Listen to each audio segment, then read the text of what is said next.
तो क्या है कि जो अब महाराज जी दिखेंगे, बाकी कोई दिखेगा।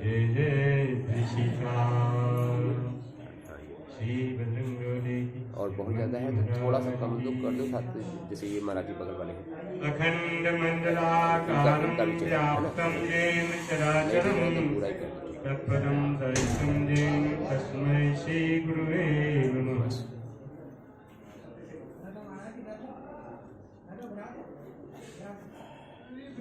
श्रीरामं रामानुजं सीतां भरतं भरतानुजं सुग्रीवं वायुसूनुं च प्रणमामि पुनः पुनः।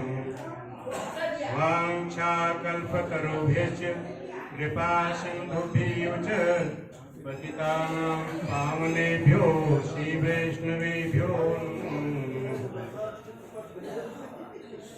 भक्त भक्ति भगवंत गुरु चतुर्नाम बपुए इनके पद नाशय विघ्ननि। सीताराम।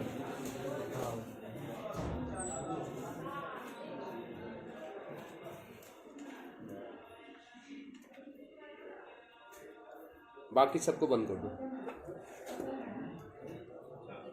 चढ़ी महाराज जी हो जाएगा, आप उसको ये करते रहेंगे, कोई नहीं तो करते रहेंगे।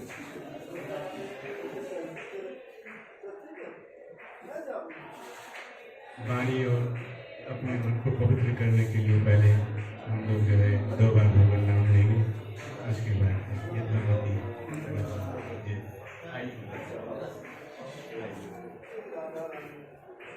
सीताराम जय सीताराम, सीताराम जय सीताराम। राधे हमारा चालू करो, राधे श्याम, हमारा वाला राधे श्याम पुजारी हमारा चालू करो।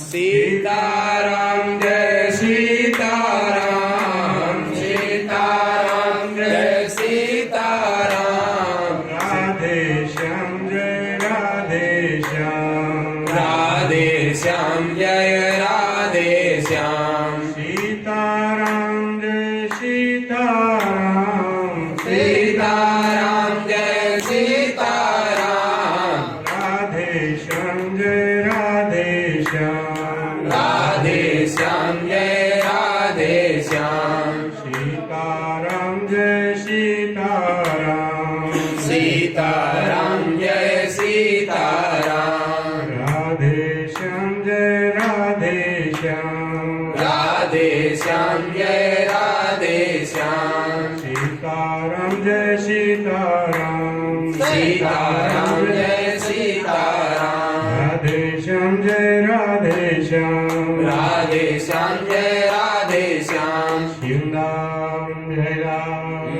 की जय।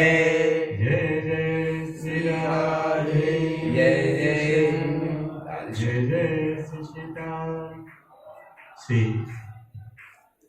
परम पूज्य श्री रामायण जी महाराज के द्वारा विगत कई दिनों से प्रथम तो श्री रामायण कथा, फिर उसके बाद भागवत कथा, श्री गुरुदेव भगवान के पुण्य स्मृति महोत्सव में जो है क्रम से सभी श्रोता वक्ता भगवान के गुणानुवाद गा करके सुन करके अपने जो है वाणी को, अपने मन को पवित्र करने वाले सभी सार्थक हुए और समय का सदुपयोग हुआ। यही समय की सार्थकता है। समय की सार्थकता यही है, भगवान के गुणानुवाद कथन में, श्रवण में जो समय जाता है वही समय सार्थक होता है, बाकी व्यर्थ चला जाता है। कबीरा संगति साधु की ज्यों गंधी की वास, जो कुछ गंधी दे नहीं तो भी वास सुवास। परमहंसी त्यागी जी महाराज, जिनके पुण्य स्मृति महोत्सव में यह सब आयोजन विगत सप्ताह भागवत और रामायण की भी कथा इसके पहले ही संपन्न हो चुकी है। तो श्री अपने परम पूज्य श्री रामायण जी, ये भक्तमाल की भी कथा आप कहते हैं, श्रीमद् भागवत की भी कथा आप कहते हैं, और मानस के तो आप रामायणी नाम से प्रसिद्ध हैं ही। आपकी वाणी से जो है लोगों को बहुत लाभ मिलता है। यही नहीं, ये तो धाम है बरसाना धाम, और जो है जगहों पर भक्तों के यहाँ जा करके आप अपनी वाणी के द्वारा इस भागवत कथा के, भक्त कथा के माध्यम से जो है भक्ति का प्रचार प्रसार ये करते हैं। आज हम लोग जिनके पुण्य स्मृति महोत्सव में यहाँ सभी संत महंत जो उपस्थित हुए हैं, ये हम सबका परम सौभाग्य है कि ऐसे महापुरुष के उत्सव में सम्मिलित होने का सौभाग्य हम सबको मिला। और वाणी को पवित्र करने के लिए श्री महाराज जी की आज्ञा हुई, दो जो है अपने विचार प्रस्तुत करने का। तो हंस उसको कहते हैं जो दुग्ध में मिले हुए जल को त्याग करके दुग्ध को ग्रहण कर लेता है, जल को त्याग देता है। और परमहंस उनको कहते हैं जो संसार में गुण और दोष मिले हुए हैं, क्योंकि यह सृष्टि ही गुण दोषमयी है। कोई ऐसा नहीं है जिसमें कोई गुण न हो, कोई भी ऐसा व्यक्ति नहीं जिसमें कोई दोष नहीं। गुण दोष से युक्त यह सृष्टि है। महाराज जी की माइक का इको कम करो। सृष्टि की रचना यह गुण और दोषों को मिलाकर के हुई। ऐसा नहीं है कि किसी में सब दोष ही दोष हो और किसी में गुण ही गुण हो, ऐसा नहीं।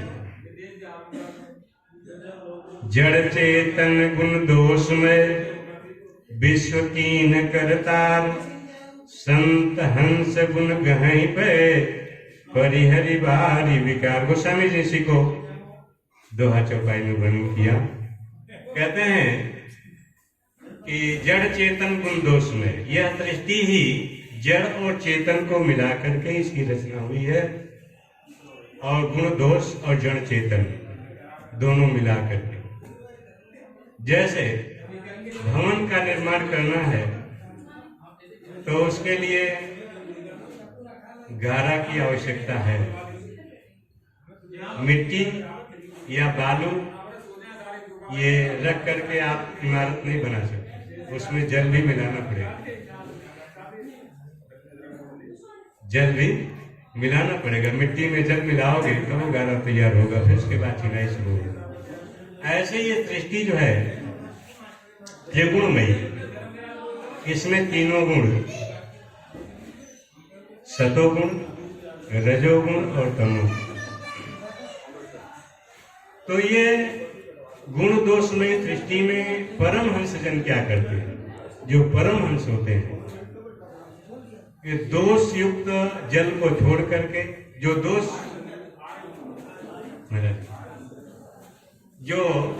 रूप जल है उसका त्याग कर देते हैं, और जो गुण रूप दूध है उसको ग्रहण कर लेते हैं।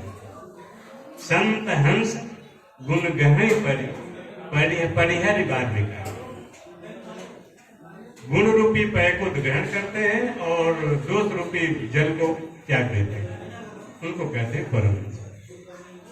महाराज जी आप तो परमहंस थे ही, हम लोग तो समीप से दर्शन किए हैं, तो कृपा भी और वात्सल्य भी रहा।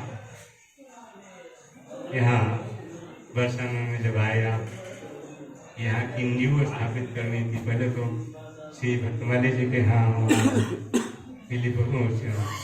आपके विश्वभान कुंड पर, वहाँ बराबर आपका आना जाना होता रहता। फिर उसके बाद यहाँ श्री जी की करुणामयी की कृपा हुई और आपके लिए यहाँ जो है इमारत की नींव यहाँ सदा सदा के लिए स्थापित कर दी।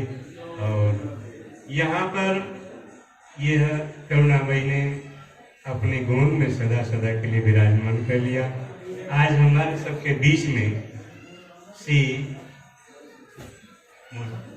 वृंदावन बिहारी लाल की, श्री महाराज जी की, हमारे मंडलाध्यक्ष श्री महाराज जी पधारे हैं, विराजमान। हरि आवे याद, लेखे में सोई घड़ी, बाकी दिन बर्बाद। संतों की संगति में भगवान की स्मृति होती है, भगवान की याद आती है, क्योंकि संतों के पास में भगवान के गुण, भगवान की लीला कथा का ही संग्रह होता है और वही उनके हृदय में होता है, वाणी के द्वारा वही प्रकट होता है। तो भगवान की याद आती है संतों के संग और वही समय सार्थक भी हो। बाकी जो समय बीतता है सत्संग के सिवा, संतों की संगति के सिवा जो समय बीतता है वह बर्बाद, व्यर्थ गया, उसको गिनती में नहीं लिया जाता। सही, ठाकुर जी का दर्शन, संतों का दर्शन, ये परम सौभाग्य जब होता है, हमारे जन्म जन्मांतर के पुण्य उदित होते हैं, तब ऐसा सौभाग्य प्राप्त होता है और उनकी वाणी सुनने को प्राप्त होती है, उनके दर्शन स्पर्श का यह सौभाग्य प्राप्त होता है। कबीरा संगति साधु की, जो हरि आवे याद, लेखे में सोई घड़ी, बाकी दिन बर्बाद। माता कौशल्या जी जिस समय विश्वामित्र जी महाराज दशरथ जी से दोनों कुमारों को मार करके अपने यज्ञ की पूर्णता के लिए निमित्त ले गए, तो बहुत दिन से राम जी का दर्शन नहीं हुआ। ले गए तो वहां यज्ञ पूर्ण कराने के बाद महाराज जनक जी का धनुष यज्ञ भी पूर्ण कराना था, वहां से निमंत्रण आते ही वहां चले गए और वहां धनुष जो पिनाक था उसका भंजन करने के बाद सिया जी का वर्ण और फिर वहां से वापसी हुई। जब वापसी हुई तो दर्शन करने के बाद कौशल्या जी कहती हैं,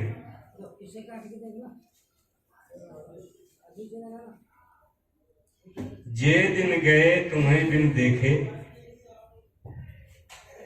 जन बिरंज पार ही जन लेके। हमारे जो दिन आपके दर्शन के बिना बीत गए, प्रभु के दर्शन के बिना जो दिन बीत गए, वो ब्रह्मा जी गिनती में न गिने।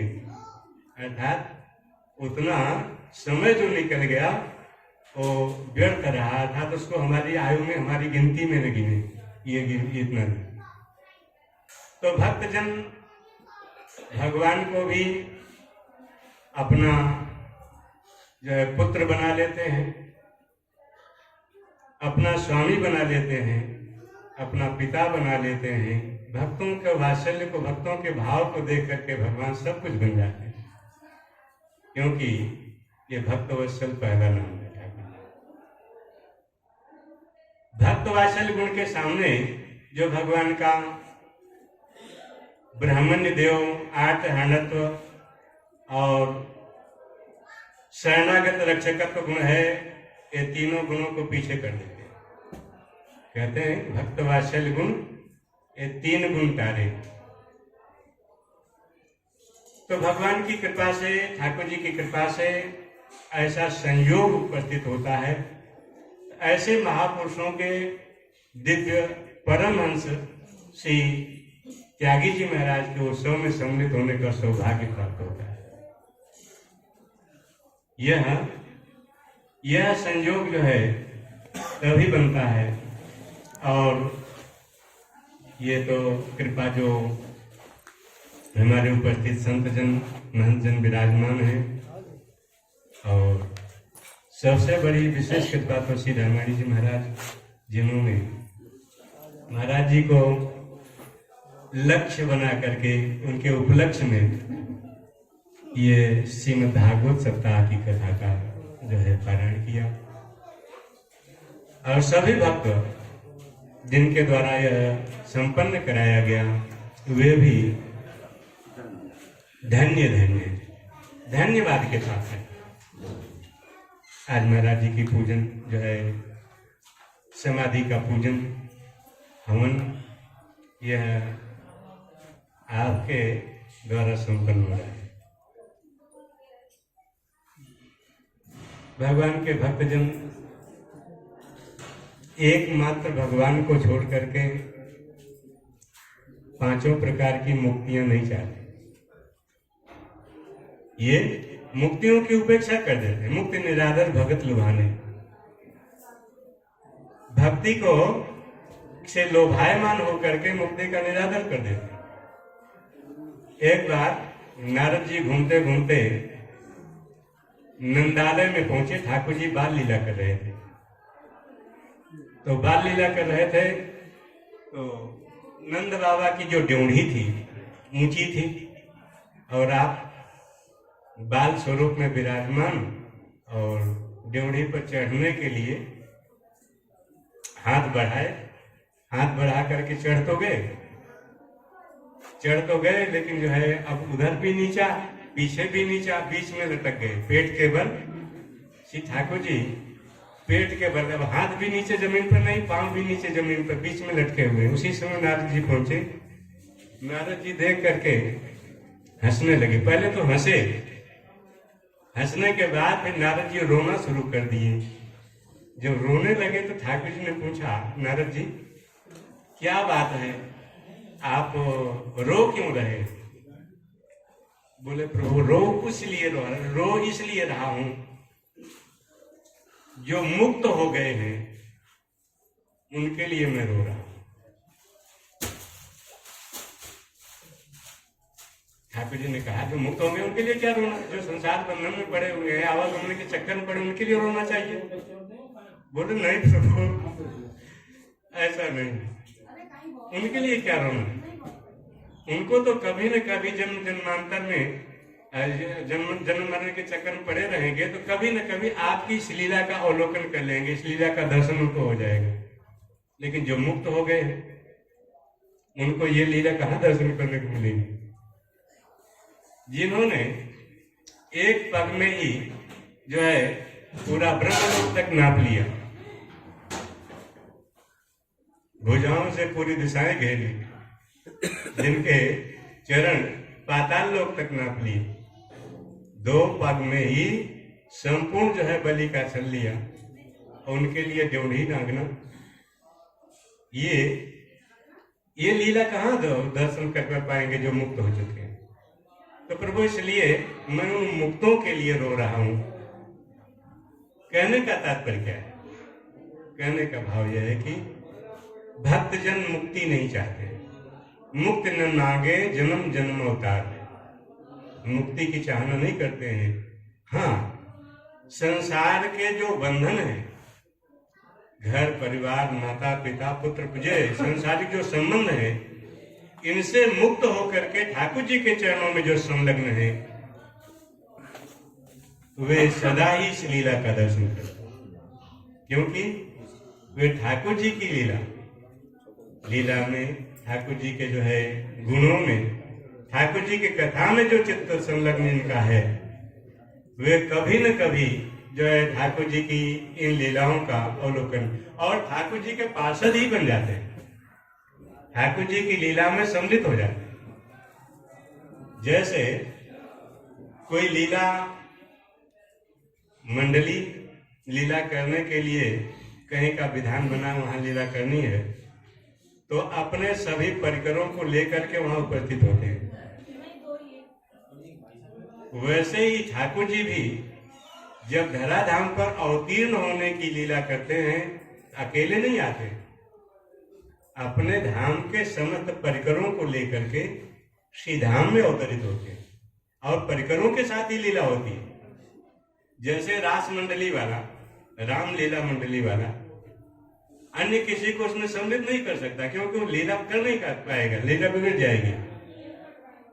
ऐसे ही श्री ठाकुर जी भी अपने परिकरों को लेकर के धाम में अवतरित होते हैं और अपने परिकरों के साथ ही लीला करते हैं, तो लीला बिगड़ती नहीं, क्योंकि परिकर ठाकुर जी के परिकर हैं और सब प्रकार से वे लीला में निपुण हैं, उन्हीं के साथ में लीला होती है।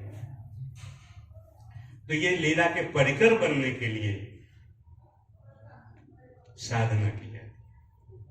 भगवान के भजन, भगवान के पूजन, भगवान के ध्यान में जो है चित्त संलग्न होता है तो भगवान अपना परिकर बना ले, लीला में सम्मिलित कर ले।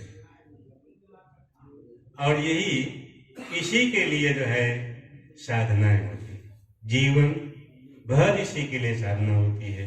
यदि मन ही तो है, मन यो मनुष्याणाम बंध मोक्षो कारणम, ये मनुष्य का मन ही बंधन और मोक्ष का कारण है। और ये जब ठाकुर जी की लीला में, ठाकुर जी के नाम में, ठाकुर जी के रूप में लीला में, ठाकुर जी के धाम में संलग्न हो गया तो फिर उसका बंधन कहाँ रहेगा? फिर उसका आवागमन कहाँ? वो तो ठाकुर जी की लीला में सम्मिलित हो गया, ठाकुर जी के परिकरों में सम्मिलित होने के बाद तो फिर ठाकुर जी का अवतरण, ठाकुर जी के अवतरण की लीला में सम्मिलित हो। आज भी हमारे परम पूज्य श्री रामायण जी महाराज, श्री महाराज जी के स्मृति पुण्य स्मृति उत्सव में जो है श्रीमद् भागवत की कथा के माध्यम से भक्तों को यह भक्ति रस का परिवेषण किए। और आज भी हमारे बीच में विराजमान सभी संत मंत्र उपस्थित हैं, सबकी वाणी का लाभ हमें मिलना चाहिए। समय सीमित है, इसलिए वाणी को विराम देने के पहले श्री महाराज जी के चरणों में बार बार जो है प्रणाम करते हुए और आशीर्वाद की प्रार्थना करते हुए 2 बार भगवान नाम स्मरण करते हैं, फिर वाणी को सीताराम जय सीताराम, सीताराम जय सीताराम, राधे श्याम जय राधे श्याम, राधे श्याम जय राधे श्याम, सीताराम जय